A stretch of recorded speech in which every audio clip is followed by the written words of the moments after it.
But we now have a new variant. With most of the country already under extreme measures, it's clear that we need to do more together. That means the government is once again instructing you to stay at home. You're joking. Not another one? Oh, yes! It's going to be really hard to convince people that we do this on a Friday, Dave, when you're going to be celebrating Chelsea going through in the Champions League. Oh, don't say that. Don't say that. We're not through yet. If you're confused, we are watching the Chelsea game live because we don't plan anything, and this is the only time we had free. And not only that, I'm going to pretend like it was coming out early, but it's still coming out on Friday at the same time. So something mega happens, like something huge in football happens, and we just pretend like we've not seen it. I'll just blame Sean, actually. And for those who don't know, we've got the Firmino lover back. It's Sean Overton on 4-4-2 meters apart. Hello. Hey. It's good to be back. Back again. How does it feel being the 4-4-2 meters apart resident Firmino lover? That's it. Not only was I the first guest on, now I'm the first guest on to come twice. You are. The first two time. Yeah. You're the biggest honour 4-4-2 meters has ever had, Sean. I feel so honoured. All the great guests. Do you know? Listen to every single one. Yeah. Sean's our biggest fan, and every week he always messages us going, "Stop ripping me about Firmino."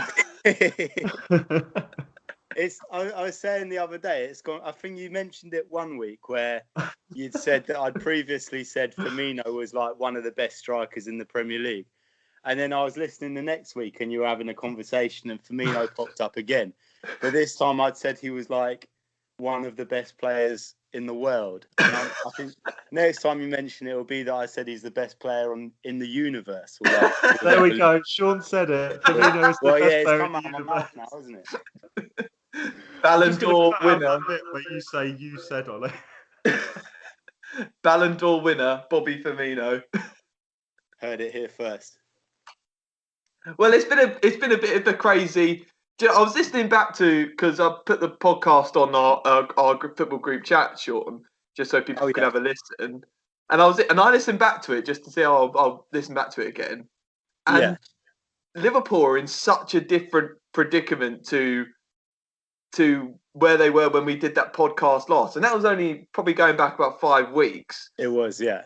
And in that time, you've had that crazy losing streak at Anfield. I mean, you're not part of the 1-0 club anymore, Sean. Sorry. You heard it here first. Have you found? Have there been any improvements? I know the results haven't really looked like it, but have there been any improvements?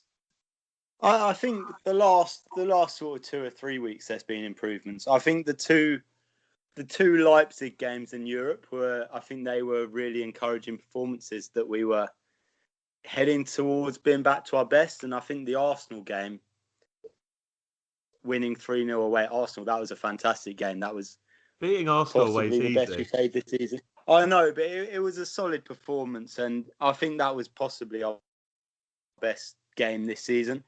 And then even we beat Wolves in that time as well. So I'd say actually results-wise, up until the Madrid game, which obviously it all went a little bit horribly wrong, up until then it was actually starting to get slightly better. But like top four is a possibility, as it is for plenty of teams though. That's the problem, isn't it? I think as well. I think you're so right in saying that, because I know we and Ollie have said this before. The Brendan bottle is sort of coming back again, isn't it? And I feel I genuinely think they're going to be one of the three. I think they're going to be the ones that bottle it, not West Ham. I think Leicester are dropping out. I 100% think Leicester are dropping out of the top four. Have you seen their fixture list? It's horrendous, isn't it? It's insane. The last 3 games, I think it's like Spurs, Chelsea, and maybe United or someone like that. It's like 3 big teams. I've always said this with Brendan. When no pressure's on him, so at the start of the season, he always comes good because there's no pressure on him, and it's always like, oh, they're looking so good, like they're doing so well for what team they are. And then when they get in the Precisely. position where they're like, oh, right, now Leicester have got to secure this top four. They did it last year as well, and they completely bottled it. And I think you're seeing the same. Yeah. And, I don't know whether you agree with me on this, boys. I think Leicester, their style of football is so crucial to Jamie Vardy being on top of his game. And I think this is the first season that Jamie Vardy hasn't been his usual Jamie Vardy self. He's had flashes of it, but you can see he's starting to fall off. Yeah, I think also Vardy's changing his game though. I think because we're seeing it with Iheanacho. Iheanacho on his own looks hopeless, but Iheanacho with the new Vardy looks like a whole completely different player. Yeah, Iheanacho's played really well lately. You get to an age when you're a player like Vardy, you get to an age where you know you can't play the same way anymore. Even if you just like you saw it with like Michael Owen when he got all those injuries. Not that Vardy's had injuries, but obviously getting older, you have to adjust your style a little bit. And he's like, I still think he's a great player. Even now, he still scores plenty of goals. I think he's a wicked player, but I do worry about Leicester because they're so. Since they've come into the Premier League, their system has been so involved into Jamie Vardy's old style. I don't mean this in a bad way. They're quite one-dimensional as well. I don't mean that in a bad way. They just play to Vardy's strength, and they've had that for so many years. And this is why I've said, you talk about Man City trying to replace Aguero. We'll probably talk about it in a minute, but Tottenham trying to replace Harry Kane. I've always said actually the team that are going to struggle the most to replace their striker is Leicester, because they, as you said, Ollie, they're so. Ever since they've come into the Premier League, they play to Jamie Vardy, and I've always said this: when Jamie Vardy eventually does go, or the legs start to go, I wonder what kind of team they're going to be then. But that's why they need to make sure they're in Europe, because if they're in Europe, they'll attract someone else of a quality standard. But if they start to drop out of Europe or start to drop out of the top four places and or even the Europa League places, they're not going to attract a big player to replace Vardy. So where they finish in the league this season is so crucial to them. Yeah, I agree. Also, I just wanted to throw this out to you guys. Okay, I'm not comparing Brendan Rodgers to Klopp, right? But do you think he has? You'd be surprised, though, Sean. I do like Klopp. But do you think he has a similar issue that Klopp has, where he, like it or not, I mean, Klopp is intensity, like he's the definition of it, and maybe Brendan Rodgers as a person isn't, but his football, you can definitely say like it's 110%, or you don't play for Leicester, or 110% you don't play for Cardiff, not Cardiff, Celtic, sorry. I don't know where Cardiff came from. He wasn't even at Swansea as well. Swansea. But you know what I mean? And do you think he just gets to this point of the season and they're like looking at seeing that Maddison injured, and then of some of the others, they just look absolutely exhausted, like run out of ideas. And this is what we're saying about Klopp now, but on a longer scale. They were saying that guy who does Sky Sports in Germany, he was saying that there's this thing in Germany that they love Klopp. Everyone loves Klopp in Germany, but they have like this thing, the Klopp theory, where he can only last 5 years at a club because he just tires the players out so much. I think I completely agree. There is that similarity. I think the thing for Leicester, they're competing on more fronts than they normally would because they've not always been a side who are in Europe. Yeah. And they probably haven't got, maybe if you look at the squad size of like Man City, United, Chelsea, Liverpool to some extent, they've probably not got that level of squad. Yeah.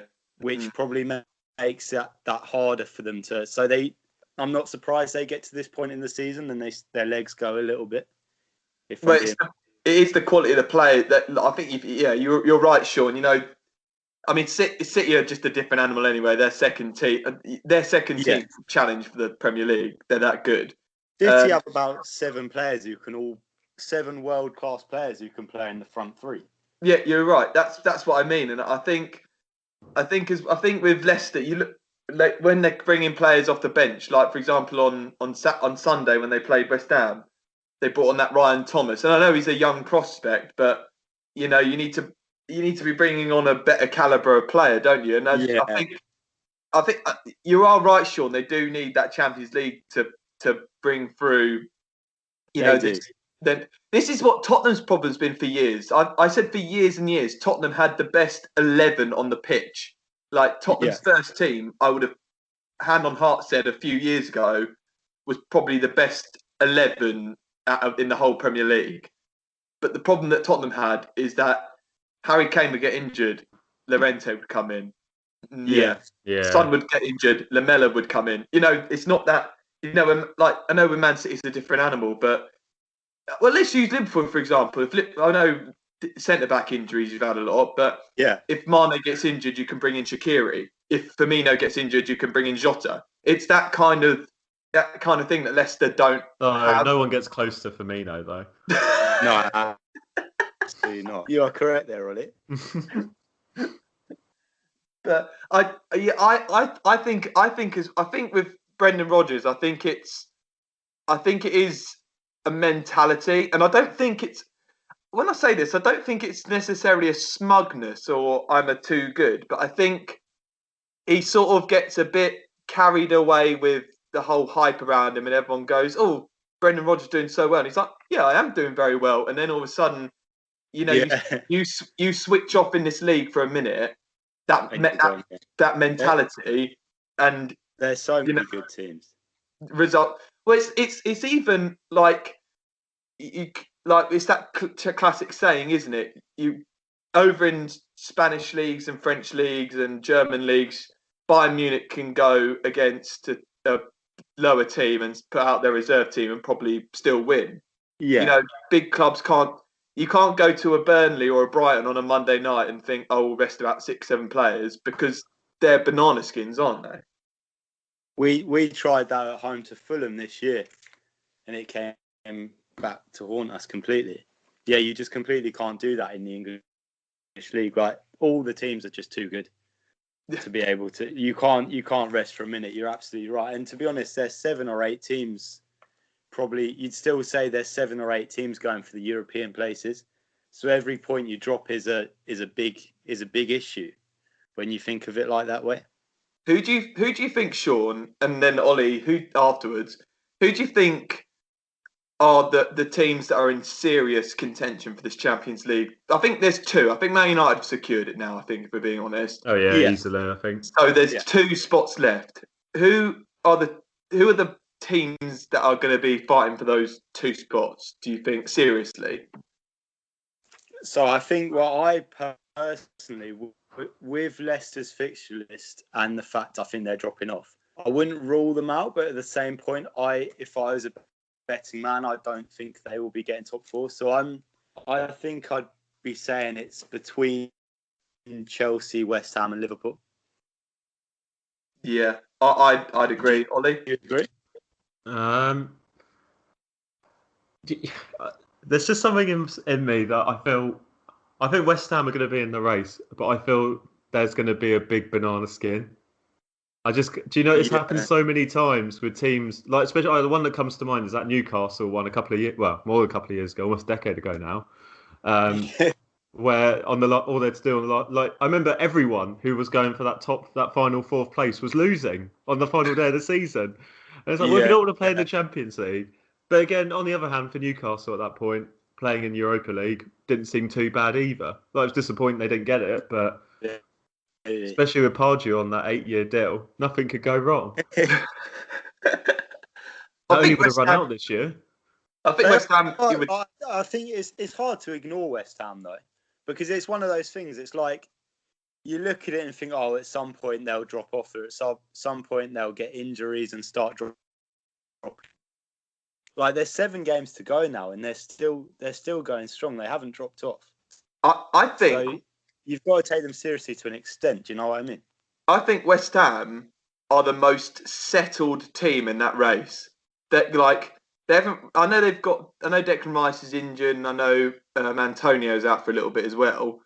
Yeah. But in terms of their team flow and everything around them, they look the most settled team. Like in terms of everyone knows their jobs. With Liverpool, there's always that. Oh, we don't know who's going to be playing centre back this week. We don't know who's going to be playing in the midfield. We don't know who's going to be playing the front 3.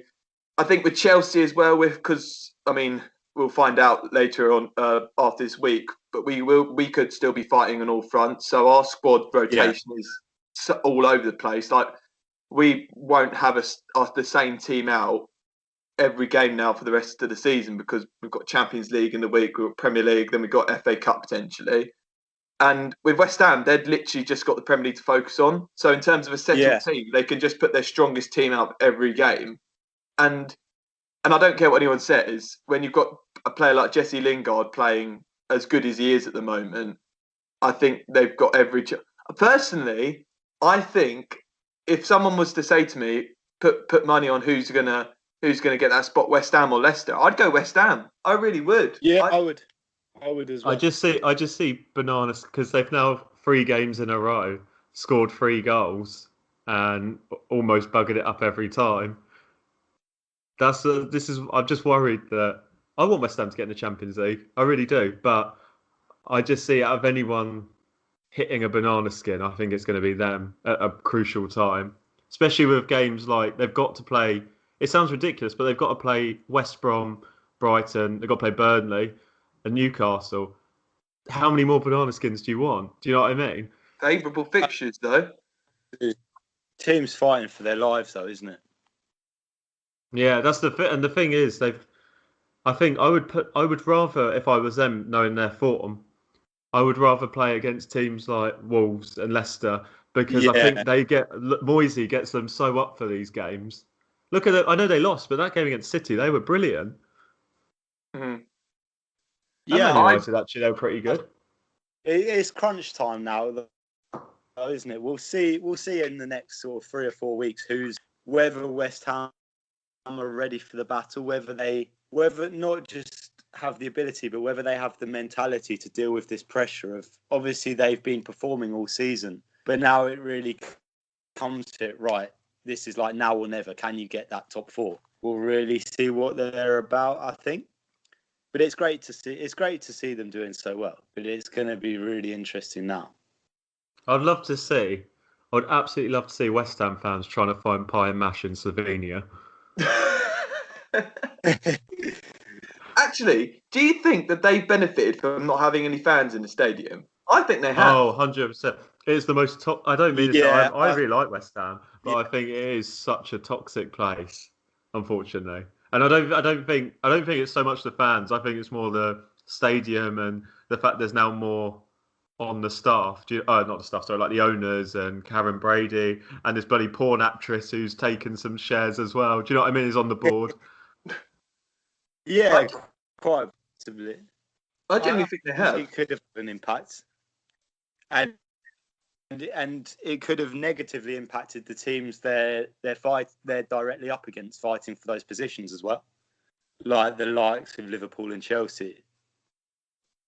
Yeah, I generally think they have because over the years, West Ham fans, they've been more focused on giving grief, and rightfully so. Like, I'm not digging West Ham fans out for doing it. They're right to their opinion, and in elements of it, I do agree with what they're doing.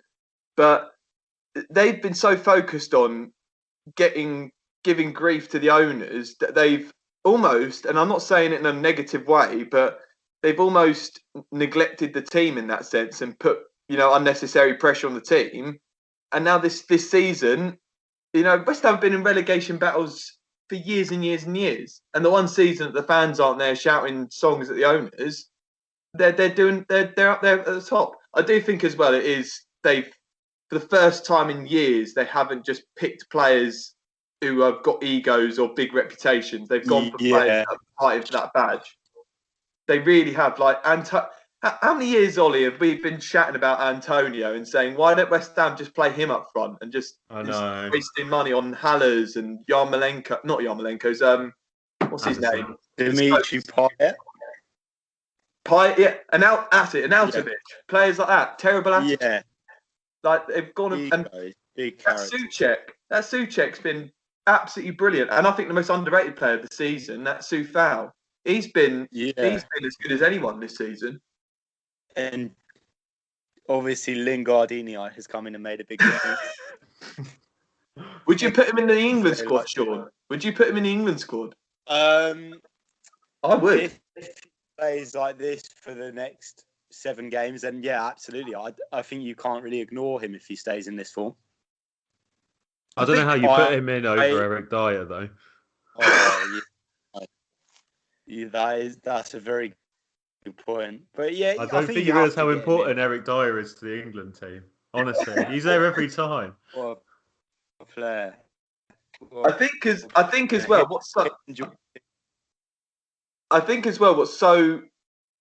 interesting about this England setup is that you've got, I think, 5 big attacking players. So you've got Grealish, you've got Maddison, you've got Mason Mount, you've got Lingard, and who's the other one? Oh, I can't remember his name now. But you've got those options. Foden, that's it. Yeah. That's it. Obviously the best player out of them all. I think you can only, to have a balanced squad, you can only take 3 of them, which means 2 have got to go. And yeah, I think at the moment, I think Maddison's injuries have maybe pushed him out of the reckoning. And I think as well with Maddison, I think what pushes him out as well is that he is literally a one position player. You know, Mason Mount can come a bit deeper. You know, Lingard, Foden and Grealish, they can play in the centre. They can go onto the wings as well. Whereas Maddison's just a 10. He doesn't really, not saying that he's lazy 10, but that's his only position, I think, on the pitch. So you've got to lose one of them, and I don't know which one I'd say no to, because yeah. So I think you're completely spot on about Maddison. Like, just looking at the squad and the balance, I just think, unfortunately, as much as I think he's a quality player, I think he is going to be one that misses out. And I think there's going to be a few surprises, if I'm totally honest. And I just think you can't ignore Lingard at the moment. If you he's scoring. What's he scored? He scored like 4 in his last 3 or something like that, and he's creating chances to happen. I really don't think you can ignore Lingard if he stays in this form. That's the key. No, I agree. I agree completely. And then who's the others? You've got Foden, Grealish, and who was the other one? And Mason Mount. Mason Mount has to go. Absolutely has to go. And probably has to start. He's in fantastic form at the moment. He's gone from being like, if you look at like football Twitter, Mason Mount has gone from being like everyone saying he's like the worst player in the world to like this absolute world beater. That is how football Twitter works. But Mason Mount has to go. You don't realise how good he is until he's not there. Yeah, honestly, he's so good for us. He's been our best player in the last 2 years. He is so important to us. And I think what's hindered him is that it's almost like the Henderson effect. People don't see, the hard work and the graft that he puts in. I think maybe if you want to accommodate Lingard into the squad as well, because I think Foden, Grealish and Mount are 3 certainties. They have to go. As you said, you can't ignore Lingard. So maybe you can include Mason Mount as that more deep lining player, and and maybe you sacrifice a Ward-Prowse. I don't know, or you even sacrifice like a Sancho or someone like that, someone who plays more on the wing. I was going to say though, talking of Ward-Prowse, can you sacrifice him if we're talking about players on form? Okay, forget about last night. I just think there's too many midfielders for him to. I think he might get in. I think there's too many good midfielders that it's going to be a struggle. It's going to be a really tough decision. Going back to Mason Mount, the other thing about him, I remember when Thomas Tuchel came in, everyone was saying, "Oh, this is the end of Mason Mount's Chelsea career," and he dropped him for the first game, didn't he? Or he was on the bench for the first game. Yeah, he was on the bench. Saying, "Oh, it's over for Mason Mount," and now he's just he must have played every game since and been the best player. Yeah, so I think that actually shows. Not only does it show how good a player he is, I think it also says a lot of his mentality, and him as a person as well. I think he's learned from Frank Lampard, and I I know people say, I know Frank Lampard, it's all ended in a bit of a dark smoke, but the best thing about Lampard being employed at Chelsea is when you look at players like Reece James and Mason Mount. That's the reason Lampard was employed.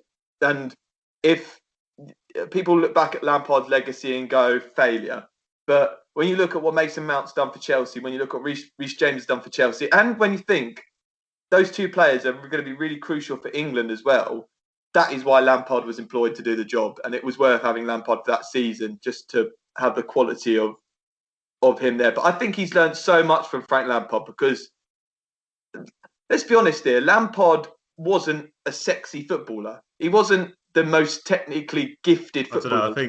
I think some people He would was say no he's very Scott sexy. Parker. He's no Scotty He was no McParker. Scott Parker. But he wasn't. Like, with Gerrard was... Make a good point there, Sean, by the way. But Gerrard was technically gifted. Like, And Gerrard... if he was in the Premier League, Gerrard would be top of my sexy list. Sorry, carry on. But that's what I mean. Gerrard and Scholes are technically gifted. Lampard wasn't. Lampard had to work hard to get to the levels that he got to, and that's what I think that's what he said to Mason Mount. You've got to be a bit more like me, mate. And I think it has to come from the player as well, though. I think. Oh, absolutely. And I think he's clearly pulled his socks up and gone, you know what? I'm gonna prove people wrong here. I'm gonna make sure I'm the first name on this team sheet. And he has absolutely done that. He's been brilliant. He's been absolutely brilliant. I do agree regarding Lampard as well. Though. I think it's definitely contributed to him. Speaking of Gerrard, speaking of Gerrard though, the sexiest manager in the SPF. The sexiest manager in the Scottish Premiership, Ollie, not the Scottish Premier League, as you were told. I know, as I get told on a constant basis by people I don't know. What are your feelings on the Gerrard to Liverpool rumours for next season? Because they're still floating about, and if Klopp doesn't get Liverpool into the Champions League, you know, there is a chance he could, and I don't think he will, but there is a chance he could walk. And obviously Gerrard's the obvious candidate. What do you think about what's your thoughts about that? I mean, I'd rather it didn't happen right now. Like for me, I want Steven Gerrard to be the next manager of Liverpool. However, I don't want that to be now. I think Klopp, I think he definitely has at least one more season, like whatever happens this year. Ideally, obviously, we get into the Champions League and then it's not even a question. But I think either way, you should just kind of look at this season and say, whilst every club didn't have fans this year, I do think that it has impacted us a lot, as well as the injuries at centre-half, and then bringing midfielders out of midfield to play in centre-half. I think you have to look at it like that and just think that it's been a strange year and that hopefully everything will be back to normal next year and we can challenge for a title and we can have another Champions League run, which we've sort of done this year, by the way. But I don't think next year's the time for Gerrard to be manager yet. And also, I wouldn't be surprised as well if there was another club in between Rangers and Liverpool. Yeah. Like, if he even came into England to get more of a feel for managing in England compared to, I know English football and Scottish football, like, it's the same kind of thing, but obviously it's a higher standard in England, isn't it? And yeah, I wonder if he'd like to manage like a Southampton or one of those teams, or a West Brom or whoever, someone like that, lower end of the table. I think Southampton's a great shout. Premier League. Yeah, I think Southampton's a great shout actually, because Hassan Hootel, I think, might go. Well, they're committed to it. They're committed to him, though, aren't they, Ralph? Yeah, true. Are you worried, Sean, about any? If you don't get Champions League, let's go with the Liverpool don't get Champions League scenario. Are you worried about any players jumping ship? Obviously, Firmino's the main one. Yeah. I mean, obviously, it seems pretty clear that, unfortunately, as much as I love him, it seems that Gini Wijnaldum is going to be on his way. Yeah. hopefully that's not the case, but I think it seems pretty obvious that it is now. I think he'd be a massive loss. However, I think he's replaceable. Not sure who with. I love Gini Wijnaldum. I think he's a fantastic player. I think he's been your most underrated player, and I know like people go and say, oh, I'm not just saying this in a joke way, but everyone I speak to about Liverpool always says it's Bobby Firmino. I genuinely don't think it is Firmino. I think he's almost underrated He's not player. underrated at all. He's brilliant. Well beaten. But yeah, I love Wijnaldum. Quality player. And the other obvious one that people talk about, and do you know what? Actually, I listened to when we did the podcast before when I came on. Ollie asked a question about Mo Salah, and I just did not hear the question at all. I get it, it Sean. I obviously upset you that much. It was only when I listened to it back, I was like, hang on a minute, I didn't answer that question. But that's another concern. I'd really hate if Mo Salah left Liverpool. He's such a, even though probably out of the front three, he's probably the least technically gifted, I'd say.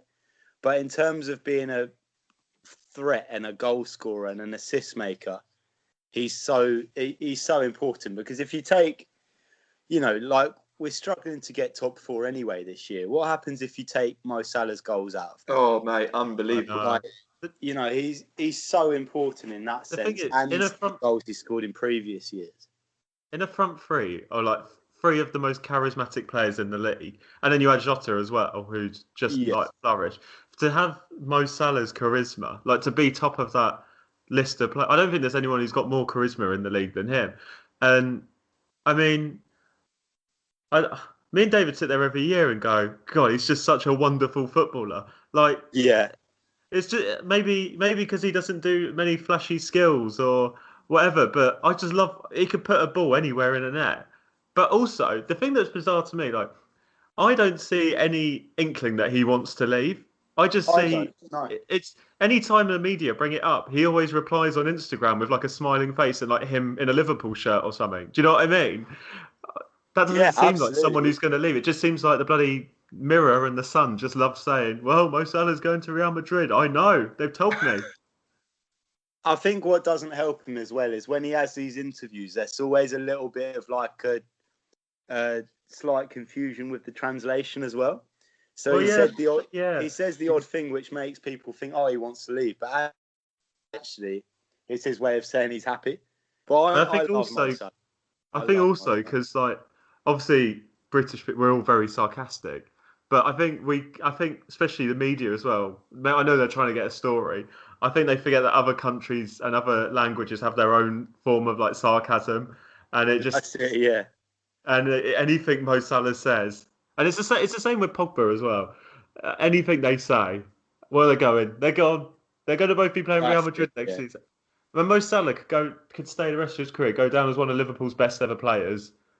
But all I'm going to remember is reading every week that Mo Salah's going to bloody any club in the world. He's been linked with everyone. Literally everyone. I think it's bizarre. I think the saving grace with Salah is Real Madrid's probably the one that you look at, but are they going to be now? Harry Kane's come out and said he wants to go. Are they going to be looking at Kane more? But apart from Real Madrid, I know Salah's a quality player and would walk into most teams in the world, but I don't actually see where he would go apart from Real Madrid that would fit his style. Yeah, I completely agree. And I don't think he'd go to another English club. I think it would either be a Real Madrid, maybe a PSG, or maybe I don't think he'd go to Bayern Munich. No. Maybe. Well, they've got Gnabry, haven't they? And Koeman and players like that. Sarno. Yeah, and I don't see him going to like City or anything like that. So I think the options are quite limited. That'd be the fucking weirdest transfer of all time. Yeah, because like apart from those teams I've mentioned, there aren't many like bigger clubs in Europe at the moment than Liverpool. Not to spend the amount of money that they're going to have to outlay for a Mo Salah.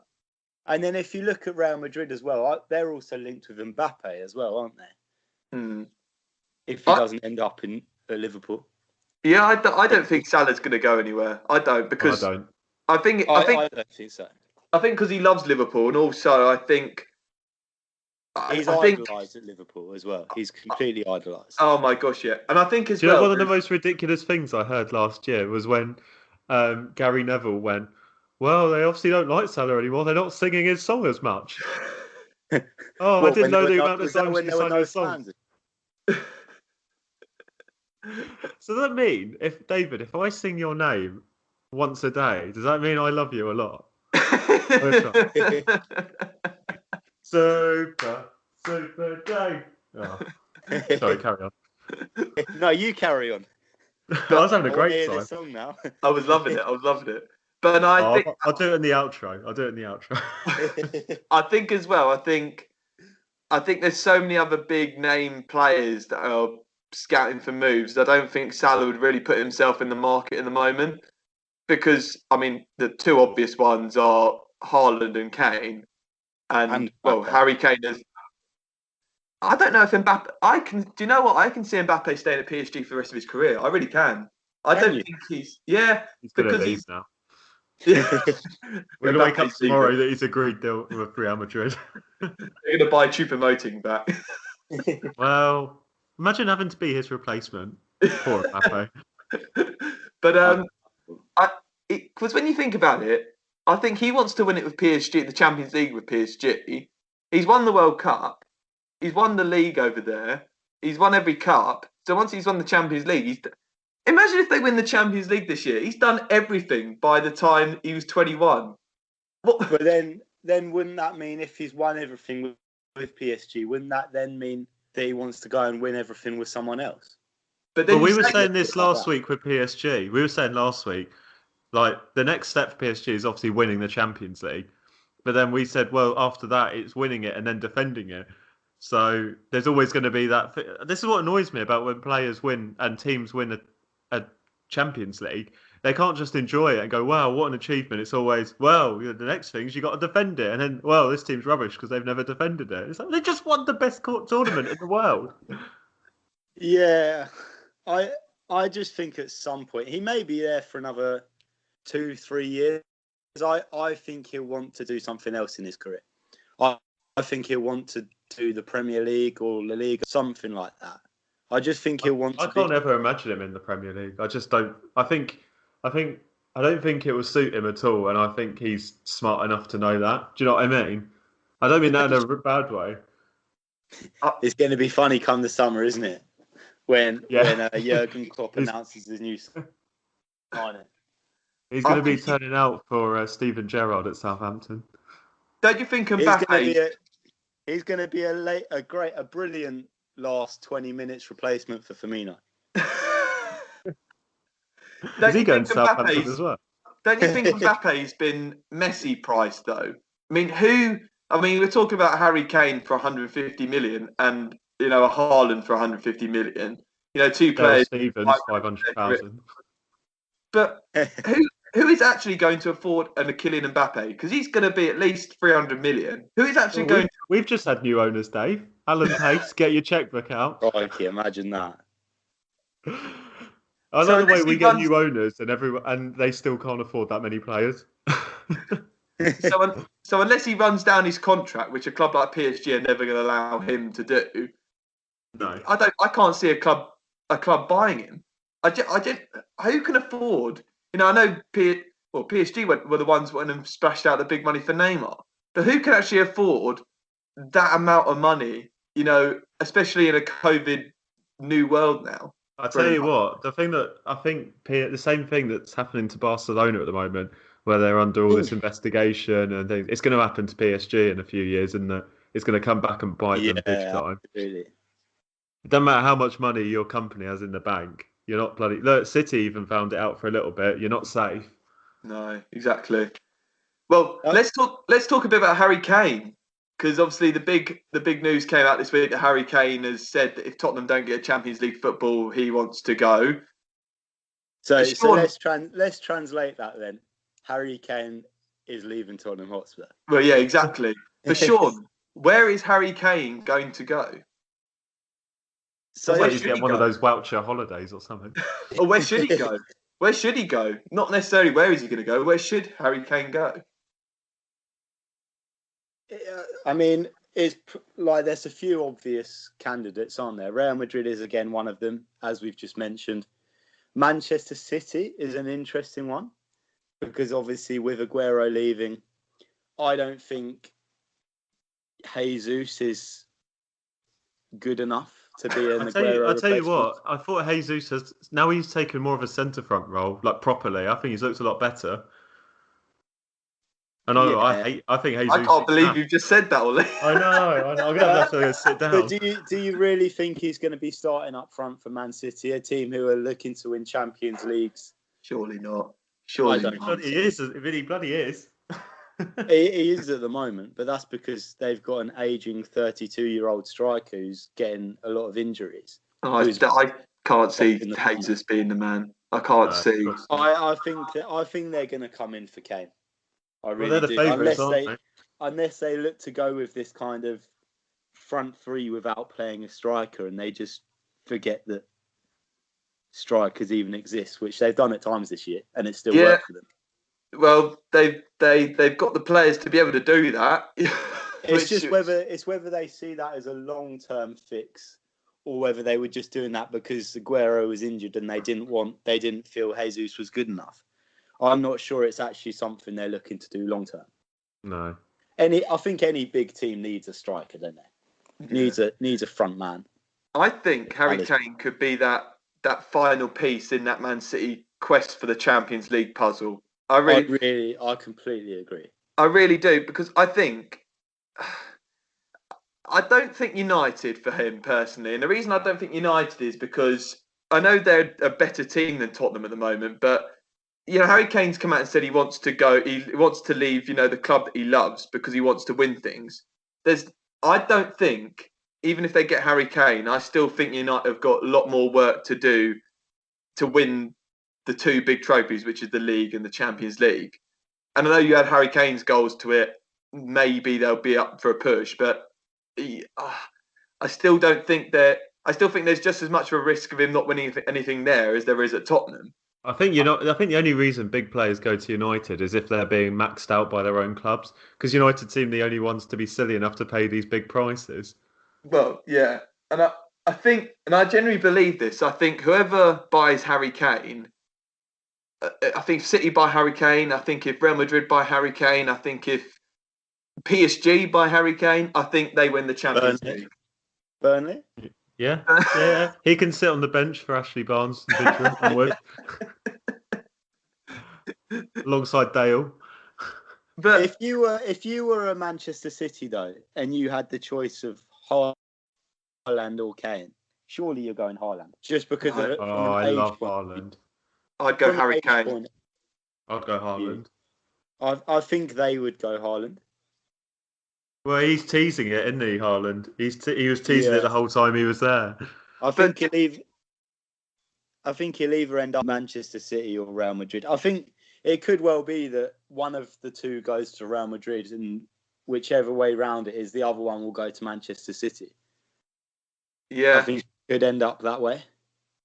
I think Kane's style fits a Man City because they don't play to a fast-paced striker.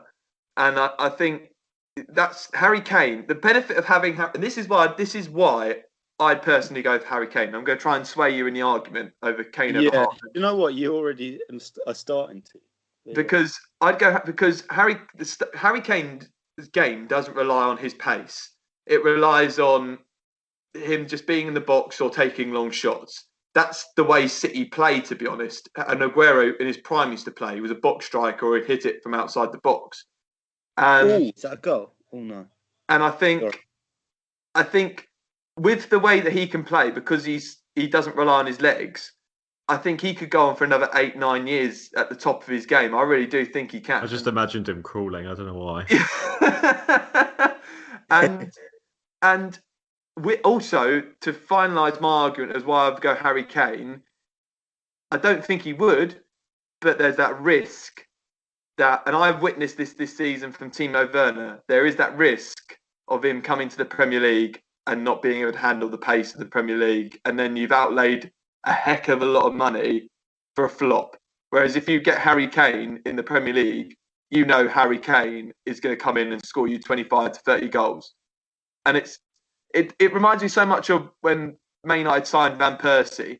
They went for Van Persie because they knew he'd score 25, 30 goals and win them the Premier League. And I think they just if lost the league. If Man City are sensible, they go Kane. That's my argument. Try and persuade me in Haaland, but that's my argument why I'd go Harry Kane. Am I doing I'd the actually Haaland go argument? along with some of that because to me, Kane this year has shown something that he's not always shown in the past. That ability to almost be a false nine or a number 10, where he's actually dropped deep and got a lot more assists and been a lot more creative. I've always just seen him as a out and out goal scorer. Yeah, but actually, he could City's play from a pass and point of view as well. Not necessarily like a quick pass and move where they're constantly running around but from just a technical point of view, he's shown a lot more this year, which could be a good thing for them. Could suit them perfectly. Ollie, what's your Haaland argument then? I've argued. We're going to try and persuade Sean, and he's going to give us who he'd go for. I've argued Kane. Ollie, why would you go for Erling Haaland? The only reason, don't get me wrong, I love Harry Kane. I think he's great. But I just think with Haaland, I've seen it. When Tottenham are bad, I've seen Harry Kane isn't always going to get you a goal. He's not always going to create you a chance. But with Haaland, he can make his own chances. He could be the only player on the pitch, and he'll take it. He'll just push all the other players out of the way. He's like, I'm coming through, guys.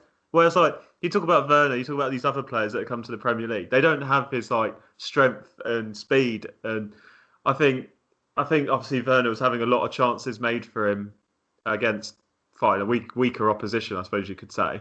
But I just think Haaland, he just is like an animal.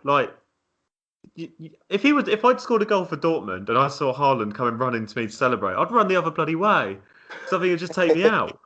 I haven't seen a striker in a while who's so strong and fast and just a bit of everything. He can head the ball, he can shoot. I'm sure he could probably score free kicks. He could probably do a backflip and score. I don't think you're going to get anything closer to a total striker than Haaland. And I think you put him in a team like City and even United, Real Madrid, whoever, I think the amount of chances they create, you could be looking at someone getting 40, 50 goals in the Premier League there. I know it sounds ridiculous, but you look how many chances City miss. And if they had their plan, they have a striker who has a plan A and a plan B. And then plan C is, well, these stupid idiots aren't giving me the ball, so I'm going to run with it and score. I just don't think there's anyone better in the world. Do you know what? I think he has the potential to be one of the best strikers of all time. No matter what league he's playing in. I agree with you, but I think I think personally, if you are talking Man City to really compete, sounds silly saying compete because they're walking the league at the moment. Well, they've never won anything. They need to compete for something. But let's be honest, their holy grail is the Champions League. So they need a goal scorer for that Champions League and that kind of thing. Don't you think? Do you think? Who do you think would come in that first season and score more goals, Harry Kane or Erling Haaland? Not necessarily who's going to be the better player. Look at Haaland. Haaland went straight into the Dortmund team. He scored a hat trick in 20 minutes. But it's a slower league, Ollie. It's a slower league. But he stays the same pace. They say that the Bundesliga. They say that it's the most similar to the Premier League out of all the top European leagues. So actually, I think I've got Timo Werner up front. I think that. Mate, I've seen it. We're on another level. We had Ruben Hennings up front for a year. It was fucking horrible. I mean, they're both phenomenal players. They'd both be an amazing signing. Do you know what I mean? So, I started with thinking Haaland just purely because of just how incredible this is going for a couple of years. Come on. I've kind of swayed twice. I think Haaland, what he's doing in the Bundesliga is the Bundesliga, as I say, it is very similar to the Premier League. So if he can do that there, Why can't he come and do it here? I think he will. He's surely going to end up either at Man City or Real Madrid. Can you see him staying at Dortmund for another season? Yeah. I don't think Dortmund can afford to do that though. I think that. Sorry, let's get my fucking teeth in. I think they're due to get more, aren't they? That release clause is coming in though next year, and then that's 66 million. Do you know what I mean? Yeah. So if Dortmund, they don't want to sell him, but they're going to have to. But it's not like they're gonna profit still. Yeah, but that's the difference between that's 100 million difference because you look at Haaland, that's a 150 million pound player. In the rest, and the potentially more. Yeah. And also another swing into the argument: Man City don't spend big money. Would they go for Harry Kane because he's a little bit more cheaper? Because he's going to go for probably about 120. Haaland, I think, is going to cost a heck of a lot more because Dortmund are going to try and get every single penny they can get because of the fact that, you know, he's got, as you've said, Ollie, he's got the highest potential out of any player probably in the world at the moment to get better and better and better. So when you're buying, like PSG did when they bought Mbappe, they bought potential. Like Harry Kane for me would be a little bit cheaper, and Guardiola, I know he spent a lot of money, but he doesn't like spending ridiculous sums of money on a big player. Swayed again. Actually, I'll throw you another question, Sean. Sean, I'll throw you another question. Would you rather have Harry Kane, Erling Haaland, or Ashley Barnes? I know what the answer is, but I just need to make sure you order. Barnesy, isn't it? Barnesy in a 4-4-2. Barnesy and Firmino. Barnesy and Firmino in a 4-4-2 with Dyche as manager. What more could a football fan want? Oh, my dreams are made. Adam Lallana in the number 10 behind. Oh, filthy. Scott Arfield coming from the wing. Oh, God, don't treat me like that on a Tuesday evening. Robbie Blake on the bench. Oh, my word. Don't get me started on John McGrill as well. Christ. Brian Jensen in goal. Oh, this is what dreams are made of. Get Kevin Long involved and we got the dream team there. That is a great team. So, Sean, who are you going? Kane or Haaland? Based on the arguments. For Manchester City? Or for Manchester City? Oh, I think I'm going to go with what I first said, and that's Haaland. Yes! Can I just put on record? I think David, you've made a great argument there. And I think there's definitely potential for both. There really is. Can I just put on the record here? I think Haaland's a wicked player. I love Haaland, and I do think he would come into the Premier League. But I've had Timo Werner up front this season, and you both know how excited I was to get Timo Werner at the start of the season. I was singing Timo Werner songs because he was banging in the goals in the Bundesliga. I've had the experience of having a striker from the Bundesliga come in with the biggest potential and flop. That's just the back of my mind with Haaland still. You know, if you buy Harry Kane, you are getting 100% 35 goals a season. 100%. Can I just say something for the record as well? Dave, you lost. He's trying to fight back now, isn't he? He doesn't realise that the game's all right. He can't take it. It's all right. No, we should do this weekly. I just don't see Haaland being a flop. I think he's another level up from Werner. No disrespect to Werner. I think he's another level up. I liked Werner when he was playing for Leipzig. I thought he was amazing, but I don't think he was at the same level that Haaland is now. I think in a Thomas Tuchel team as well. And a Frank Lampard. Well, it's hard to say a Frank Lampard team, but you know what I mean. I think you've got to make your own chances. Look at Mount. He makes chances. He makes his own chances. Whereas I think Werner needs that extra support. Whereas City, he'll probably put in 20 goals this season, 25. But I think at Chelsea, I think Chelsea, he's not going to make his own chances. Like he's not going to. I think he's better playing as like a centre front or more of an attacking midfielder because when he's on the ball and not actually thinking about shooting, He's good. he looks like he could get a good pass in. It looks like he would square it or something like that. But when he's like got to think about the goal, I think it just gets too much for him. I think the other thing there is I think he will adjust. I think he will be a good player. I just think it's taking his time. We've seen this all before where players adjust to the Premier League. I don't know, Sean. I'd love to believe you, but it feels so Shevchenko Torres to me. A player that puts his heart and soul in, but it's just not going to happen. We persisted so long with Torres. Thing as well. It's definitely a mental thing as well with him. Yeah. That's how I see it. He just looks shy. He just looks genuinely like he's really shy. And I'm just He like... looks quite depleted. He looks so desperate to do well, I think, as well. He looks like it really hurts him if he misses or if he costs his team a goal or something like that. It looks like it really hurts him. And it must have been really hard. Sometimes that works the other way, caring too much. It ends up going the other way. And you've seen that with Torres. You've seen that with other players. And that's kind of how I see it, as more of a mental thing with him. Because I think there's no doubting what he did at Leipzig. It was brilliant. I've got a quick question, a quick game for us both. Oh, well, not a game. Not a game. What's one player that your team has bought that you were so excited for, and then they just failed to deliver? I'll start while you guys have a think.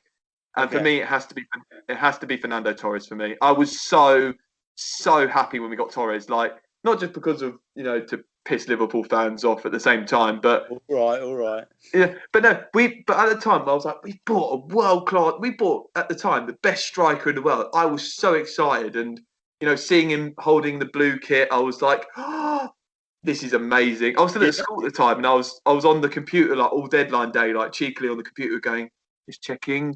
Oh no, still everything's medical. Come on. I was so excited, and then waking up the day after seeing that we'd got him, I was like, yes! And I still, despite him being probably one of the biggest flops in Chelsea's history, I'll always love Fernando Torres. How can you not be a Chelsea fan?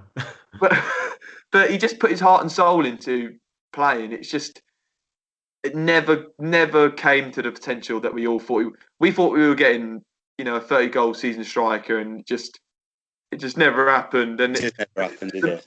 The most frustrating thing is that you could see he wanted it and he was trying for it. It just wasn't. I'll never forget. Was it Fulham he made his debut against for Chelsea? No, Liverpool. It was Liverpool. It was Liverpool. I remember elbowed him in the face. I remember him playing against Fulham really early on. That must have been like the second game or something. And the Fulham, before like he'd even kicked a ball, the Fulham fans were going, "What a waste of money! What a waste!" And I thought, God, they were predicting it before it even happened. Can I tell a quick story about Fernando Torres as well? I love the stories about Fernando Torres. So my birthday is the 31st of January, which is January transfer deadline day. Oh, rough. So oh no! I spent my 15th birthday on YouTube at like 10 o'clock at night. I spent my 15th birthday on YouTube crying whilst watching a compilation of Fernando Torres whilst then having to be dragged out of the room by my mum because I was too upset and it had ruined my birthday. Oh, sure. Little did I know at the time that Luis Suarez would turn out to be how he was. I was going to say, there we go. That's a little story about him. That reminds me of for one Christmas when I was really young. Must be like 6 or 7. I got a Robbie Blake shirt. This is the first time he was with us for Christmas, and on the 1st of January he went to Leeds. No, they went to Sheffield United. Then he went to Leeds, and I was like, cool. Terrible. But he came back and got us to the Premier League. That's all that matters. Oh, there we go then. But had you thrown the shirt away by then when you came? Yeah, well, I got a refund and I got a Tony Grant one. Ollie, what's your one? Okay, you might have not even ever heard of this player. Fucking Godspeed, you haven't. So when we got relegated first time, well, the time under Deitch, and then we were like basically recreating our team, but with some of the others. We signed this player who was previously at Middlesbrough a few years ago called Shelley Vossen. Yes, I yes. was so excited. I was like, Christ, we've signed a really good striker here. He came on against Leeds, and with his first touch, he put his foot on the ball, slipped over, and sat on the ball.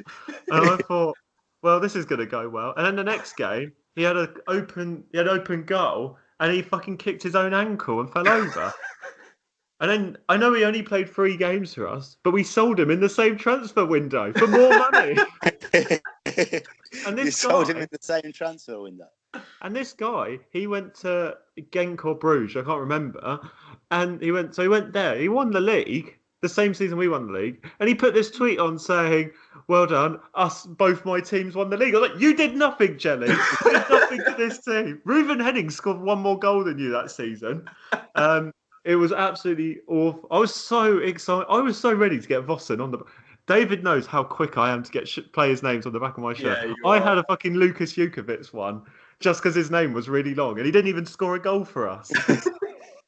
And I got so excited. I was so wanted as Shelley Vossen shot. So we had a Belgian international playing for us. Okay, granted he only played twice, and then we signed a better one next season into 4. It was just so disappointed. But thankfully, we signed Andre Gray with that money. And then bloody Watford, when Andre Gray got too strong for himself, paid even more. So it was like a win-win. Sorry, I really went off on one there. I don't know why. Shelley Vossen does that to me. Go on, Sean. Do you remember Alberto Aquilini? Oh, yeah. Yeah, a midfielder who was supposedly the Xabi Alonso replacement. I think he played a handful of games. I think he was with us for quite some time, but he never did anything. And when you get told that someone's going to be the Xabi Alonso replacement, you generally think they're going to be quite a good player. And I'm sure he was, but he didn't show that at Liverpool. He was dreadful. I remember. Dreadful. There's like a group of Liverpool players who I all put in like the same bracket who seem to be there for a good amount of years but never really played. Another one is that Coates. Oh my good lord. Yeah. All he ever did was score a bicycle kick, didn't he? Against QPR, and then we lost. Yeah, and another one is that Moreno. Christ alive. I'm just reading that Coates is part Scottish. Is he? He's played for Scotland. I He can play with Che Adams. He wants to beat Uruguay. The other one, you're mentioning players there who have been with Liverpool and not played many games. You know, I think Grujic is still a Liverpool player. You know, the one who's at Porto he now? was at Porto, isn't he? Yeah. I'm pretty sure he's still a Liverpool player. Yeah, he still is. He's been at Liverpool, mate, must be like 5 years now. I think he's played about 3 games. That's like Marco Van Ginkel. Is he playing in this game? Yeah, he is. He is. He's playing. Yeah. That's like Marco Van Ginkel for us. Marco Van Ginkel, we signed him at 21. He's 29 now, and he's never kicked a ball for Chelsea. Oh my God, you've just reminded me. Actually, you've just reminded me of another disappointing player, and it's topical. Oh my God, David, you know how much this player frustrated me. Oh, John fucking Flanagan. Oh my God. I'd never seen someone more scared of a football. I don't know if it's because he was worried about getting injured, but basically, I don't know if you saw our defending on the weekend, atrocious. He was the definition of that. The ball would come to him and he would just run the other way. Wait, John Flanagan's still playing? He's not in Belgium or something. Burnley. He doesn't play for you every week, though, does he? Does he get in the team? No, he's not been with. No, he's not been for us for years. We had him on loan for he's still at Burnley. I was like, is he? Oh no. We had him on loan for a year, and he played 6 games too many. He was awful. He was he's one of the worst players, along with Brian Easton. Oh my good lord. Yeah. How did that guy play for England? He was awful. No, truly awful. I remember as well, going back to the question, David's question. I think I was actually really excited when Liverpool signed Joe Cole. Oh yeah. That he was I was thinking he was only 28 years old, I think, at the time. He's obviously been an amazing player for Chelsea. We were gutted when we sold him. We were I gutted. was genuinely excited when Liverpool signed him, thinking he was going to be unbelievable for us. And he did nothing. He went on loan to Lille, I think it was. Yeah, it was. He actually did all right for them. I think that was when Hazard was at Lille, and him and Hazard played really well together. And then he was the one that told Chelsea to sign him. He was the one because he went to the Chelsea owners at the time, and he said because he was really good mates with Abramovich for some reason, and he said there's one player I've just played with at Lille, the best player I've ever played with. You need to sign this player. He was going to be wicked at Hazard, and that was down to Joe Cole. Oh yeah, absolutely. I really wanted it to go well for Joe Cole at Liverpool, but it just didn't. And he was working under Roy Hodgson as well. I was going to say not much. I'll tell you the weirdest player. 20th sexiest manager in the Premier League. I'll have you know. I'll tell you the weirdest player that you've ever signed, Sean, is that Jose Enrique. Why you bought him? I have absolutely no idea. Newcastle, wasn't it? I have no idea. He was a strange player. He's on do you see his Instagram at all? No. He's still is a massive every time Liverpool play, he's posting on Instagram and he's posting GIFs and posting funny comments about the Liverpool team, and he absolutely loves Liverpool still. He played about a season and he was awful, still. But sorry. All I ever see from him now is TikToks of Newcastle fans getting him to do a cameo and him trying to say "come on the tune" and he just can't do it. Stuart Downing you bought as well, but he still follows Liverpool as well regularly. Yeah, Stuart Downing. You bought so much crap. You bought so much rubbish. In the same summer, I think it was Downing, Charlie Adam, Henderson, who's obviously gone on to be good. There was someone else as well. I think Minglet a few years later. But yeah, we signed Downing and Charlie Adam in the same summer. That must have been Enrique's window as well. That must have been. It may well have been. And then I remember one of the pundits, one of the well-known pundits, I can't remember who it was, said that he tweeted that Aguero was a big signing for City, but he thought that Charlie Adam would be the best signing of the summer. Did you see that picture of Charlie Adam? Oh no, we've conceded. Oh no. Have you? See that picture of Charlie Adam in the pre-season? He looked like he'd literally hit his 50s. Yeah, he is. Do you know he's younger than Ronaldo? Oh, bollocks. Yeah. Oh, if Porto scored? David, they've just scored a bicycle kick. To go. What a goal that is. There's about 45 seconds to go. I think you'll be all right. Oh, shit. Oh, there's the kiss of death. What a goal, though.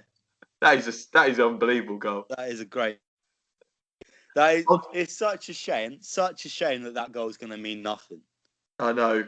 That's one of the best literally goals. As we was talking about pointless bicycle kicks as well. Yeah. Benteke. But yeah, against... Wow, you've literally had them all, haven't you? Pointless bicycle that one you said about Quartes and Benteke both in defeats. That Quartes one was unreal. Insane. Did Chan... Oh no, you won that game where Chan scored one, didn't he? Yeah, that was against Watford, I think. Yeah. Yeah, that was a great one as well. I think that was a 1-0 win. I don't really know how to end this podcast because I normally ask the guest who they think the sexiest manager in the Premier. Okay, who do you think is the sexiest player in the Premier League? Oh wow! Well, there's only one option, isn't there? Really? Okay, so blow the whistle. You'll be fine, David.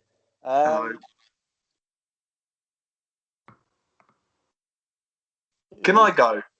Yeah, you go. Well, I know it's going to be Dave. Olivier Giroud. Yeah, it is. He's so beautiful. He is, isn't he? He's a lovely looking lad. He's an incredible player. Yes! Get in there! That's how much he loves Giroud. That much. Oh, thank God for that. I'm going to go for... I think Aguero is quite a good looking lad. I really do. Oh. Underrated. Yeah, he's not bad. I think Firmino's actually quite a good-looking guy as well. Oh, of course you bloody would. Of course you would. He's the most overrated looking player in the Premier League. He's the best defensive looking, beautiful man. No, I'm probably going for Aguero. Or even like Ruben Loftus-Cheek. Someone like that. Oh, that's a good shout. That's a Yeah, really he's good shout. a good-looking lad. I've actually had this conversation before, you know. At my old job, we had a debate, and I think everyone came up with Ruben Loftus-Cheek in the end. It's a good shout. You learn something new every day. Ruben Loftus-Cheek is the sexiest footballer in the Premier League. We're in the semi-finals. I think there's only one thing we can end with now. Super Dave. Thanks very much, Sean. You've been Thank you very absolutely much, guys.